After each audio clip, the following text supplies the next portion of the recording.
আসসালামু আলাইকুম। একটা কথা বলতাম, সেটা হচ্ছে যে হাল ছাড়বেন না।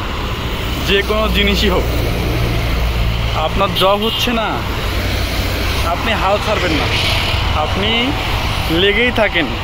আপনার পরিচিত, আপনার যেখানে সিভি পাঠানো দরকার সেখানেই দেন, ইনশাল্লাহ একদিন না একদিন হবেই।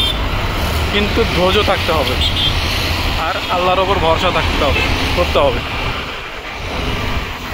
আমি নিজেই প্রমাণ।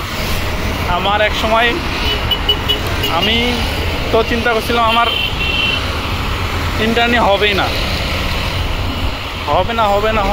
এখন এমন অবস্থা, 2-3টা ইন্টারনি, মানে কোনটা করব না, এই অবস্থা হয়েছে আমার। যে কোনো কাজ করতে গেলে বা ইচ্ছা থাকলে সফল হবেন ইনশাল্লাহ, কিন্তু লেগে থাকতে হবে, হাল ছেড়ে দেওয়া যাবে না।